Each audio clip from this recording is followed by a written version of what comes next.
Mais d'abord, nous allons répondre sur la liberté d'expression. Vous savez, la semaine dernière, nous avons reçu des invités et d'ailleurs certains de nos auditeurs qui nous ont posé des questions sur la liberté d'expression.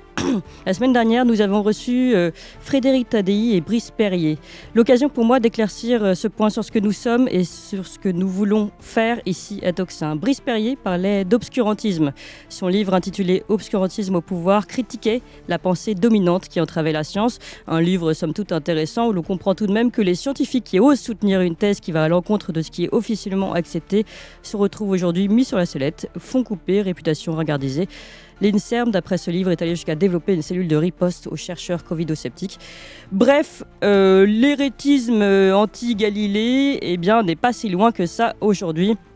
Bref, on n'est pas si loin et éloigné d'une accusation d'hérétisme et de complotisme et de covido-sceptisme. Et le plus surprenant finalement dans cette interview, c'était pas cette première partie sur laquelle on est tous finalement d'accord, mais le fait que l'auteur a tenu à préciser que les médias alternatifs participent également d'une forme d'obscurantisme en invitant, je le cite, que les héros de leur camp sans contradiction. Le professeur Perron était particulièrement visé en tant que champion, Tocsin en tant qu'animateur du show. Je voulais revenir sur cette affirmation qui n'est pas fausse mais qui est inexacte. L'obscurantisme que nous vivons est d'abord celui d'un système qui a choisi de mentir délibérément à ses citoyens. Un exemple, un seul rappel. Nos gouvernants ont fondé toute leur communication, je rappelle, culpabilisante dans leur campagne vaccinale sur le fait que le vaccin évitait la transmission du Covid, ce qui n'était que pur mensonge puisque Pfizer a lui-même reconnu plus tard n'avoir jamais étudié cette question. Les allégations gouvernementales ne reposaient donc sur aucune recherche scientifique digne de ce nom et même pas sur l'étude du laboratoire intéressé.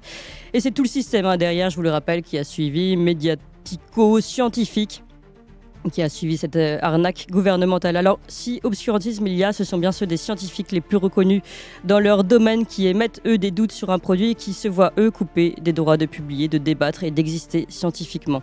Je peux témoigner d'ailleurs du fait que tous les chercheurs que nous avons reçus ici sur Tocsin ont toujours appelé à un débat avec des contradicteurs et ce sont les contradicteurs qui se défaussent, les plateaux télé qui les ignorent, pas nous et pas nos champions, comme ils disent.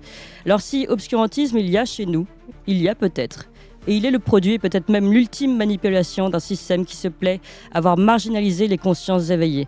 Nos doutes sont le produit de leurs mensonges, ils en sont responsables, mais ils aimeraient nous faire porter le laurier de leur obscurantisme.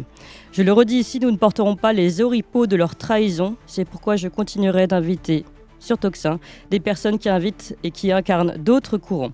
Finalement, le contradictoire se fait avec le système, puisque les mainstream, eux, ne veulent pas de contradictoire, nous invitons justement ceux qui disaient autre chose. Cela crée du contradictoire d'une certaine façon avec cette chambre d'écho mainstream.